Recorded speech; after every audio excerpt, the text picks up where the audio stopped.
Hello, this is Eugenia with Radiant Warrior Living. Happy New Year. I'm doing this video at the start of 2020, and I thought that it would be important to talk about planning and setting intentions and setting goals for the year ahead, as well as looking at the intentions and what you plan to do in the next decade. We just finished the decade, and we're starting off a new one. So for the next 10 years, it's the opportunity to look at the big picture, big picture of your life and what you would like to change and what you would like to see for yourself and set in motion for the whole decade ahead. So when you look at the bigger picture and look at sort of expanding your life and what you would like to bring into your life on a much bigger scale, you can then see what you need to do specifically this year and what kind of steps you need to take, as well as what kind of actions you need to take to move forward. So, it's an opportunity. The new year is always an opportunity to start something new, to start something fresh, and an opportunity to transform things in your life that you might not find are not working, or that you might see differently. And maybe originally you've had a different intention, or you were planning something and now you're seeing things differently as you are changing, as you're moving in a different direction in your life potentially, or maturing and gaining more wisdom, and maybe realizing that certain desires and wishes are not the same for you, and that's okay. So that's an opportunity to look at what is it that you want to bring into your new decade, as well as, of course, this year. So one of the ways, a good place to start is, of course, looking back at the decade and really doing a reflection. And I have a previous video where I talk about the importance of reflecting back on what you have accomplished. What are some of the things that you've brought forward for yourself in the last decade? What were some of the biggest wins, some of the biggest transformations, some of the biggest desires and the dreams that you've brought into action? And understanding and kind of seeing what has happened and what is brought into your life and how it changed you, what it created for you, what opportunities, and where you want to take it. Are you still, are those desires and dreams are still the same for you? Or are you setting new levels for yourself? Are you looking at different directions? Are you looking at maybe changing and bringing something completely new into your life? And sometimes it is this feeling that something is not working, but you don't know what is it that you want to bring in. So it's an opportunity to start listening to yourself, listening to your desires, and start to explore what are some of the things that you might want to transform and add into your life. So one of the ways that is very practical, and I find it works with my clients, it's called an ideal image tool. And it's something that I've acquired through the IPAC coaching. The IPAC has been a great influence on my life. That's where I got my certification, and that's who I'm affiliated with. And so they have a lot of different tools that were given to us as coaches. And one of the tools is this ideal image tool that I use with my clients to help actually help them assess where they're at and where they want to go.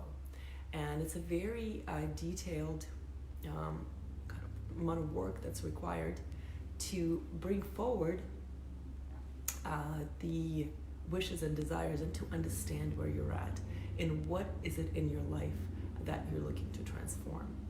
So this is kind of what it looks like, and it's pretty simple. What you can do is you can take a piece of paper, and I actually think that there's not, the way this looks is that there's not enough room to actually really do a proper assessment of each area of your life.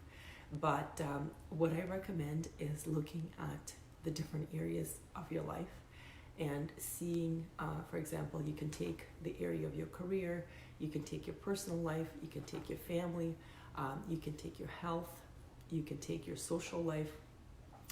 Take the 5 or 6 most important areas of your life that you want to assess, and write down excuse me, I'm still getting over a cold, I apologize.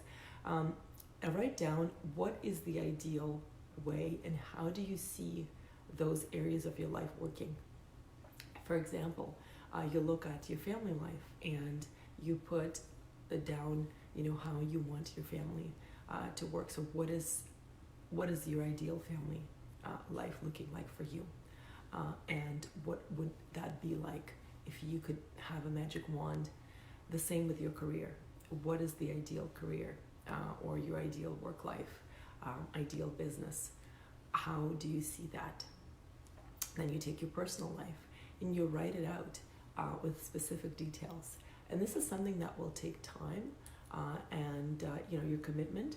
It might take more than a couple of days, but it could be something, if you have a much more clearer view into what you want to bring in. But it's also an opportunity to contemplate, how do you see your ideal life? Because very often we look at what we don't want, but we don't look at what we want.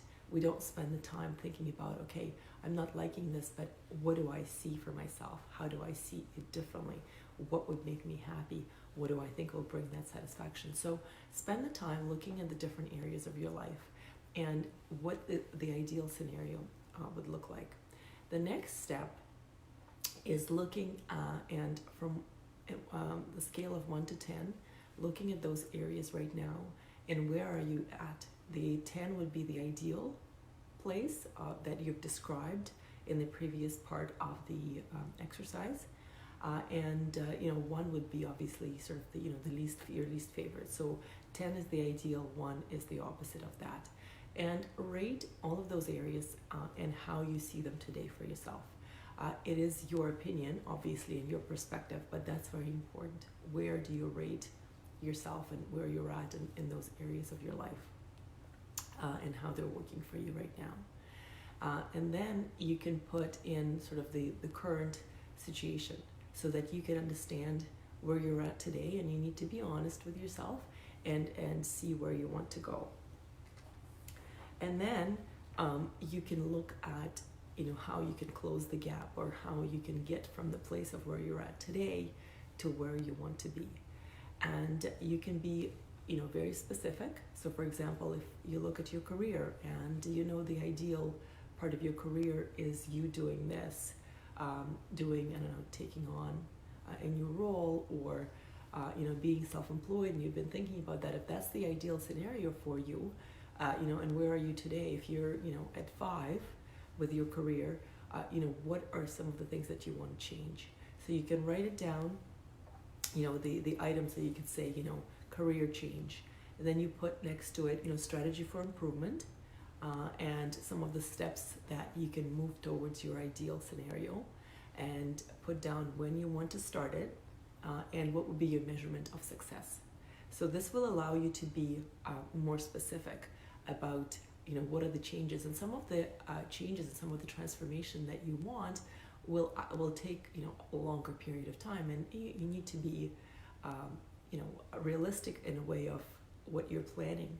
But when you're able to be more specific about what is it that you're looking at and where you're at, and the gap, what it would require to close the gap, what are some of the action steps that you need to take, you can be more specific. You also can be a lot more honest and realistic about where you're at and how far are you from your ideal scenario.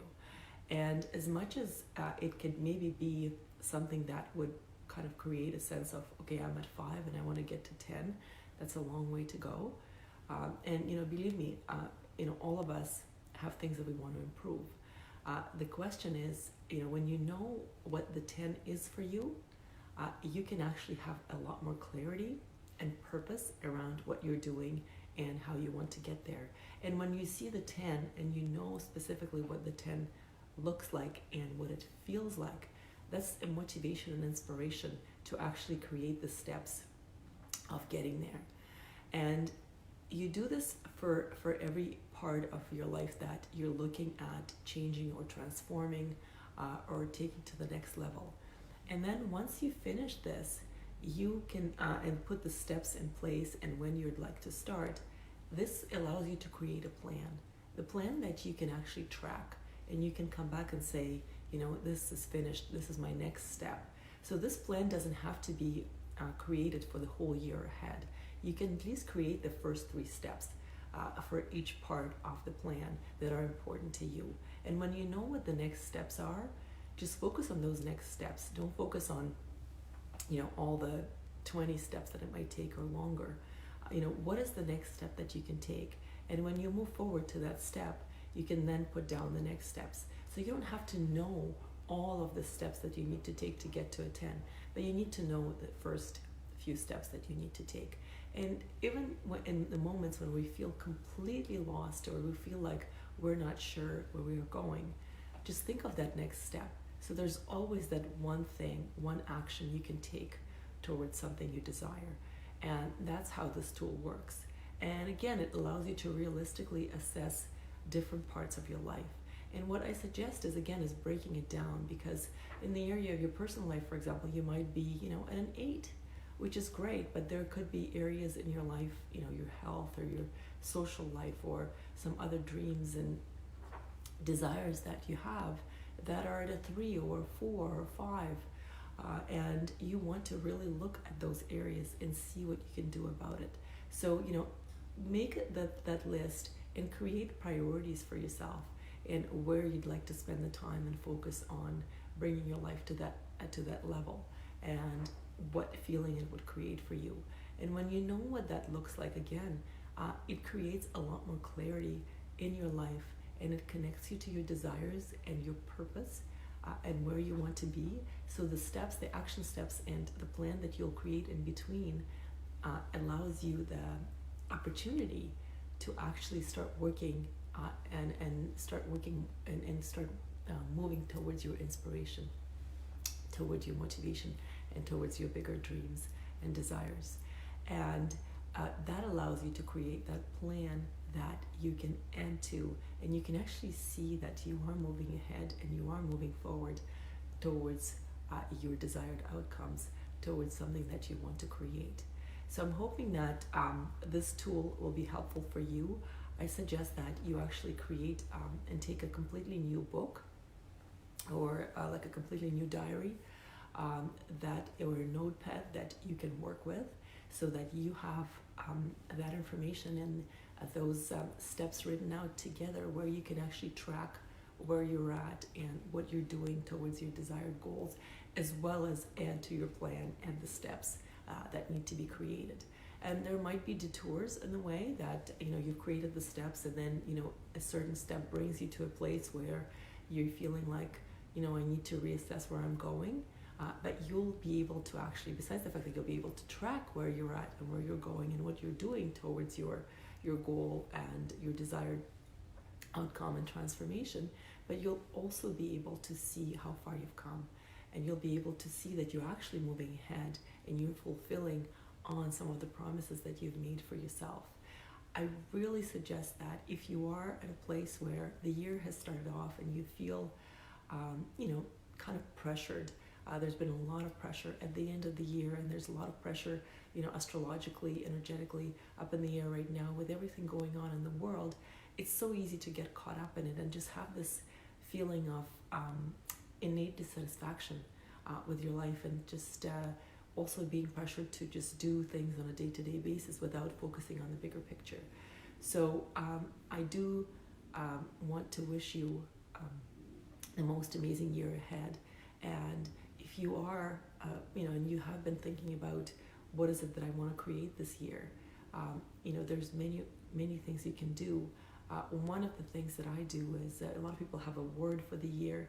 I have a theme. So what is your theme for this year? Once you put that in place, and it could be a theme for the decade as well. And then look at the ideal image tool. Look at underneath that theme, what do the different areas of your life look like, and how you'd like to change and transform them, and what would the ideal picture look like in each area of your life and where you're at now. And then having that clarity will give you the purpose to actually wake up in the morning and work and create those goals for yourself and do the actions to move towards that goal. Because it's one thing to have the goal, but when you don't have the plan around it, it's very easy to get carried away on a day-to-day basis with the things that maybe are not necessarily as important for your for your desires and for your dreams. So when you have that big picture and when you have that desired state, you know what you need to do in order to get there. Please comment if it was helpful for you, and I look forward to hearing how this tool works for you. Best of luck in 2020. Thank you very much for watching.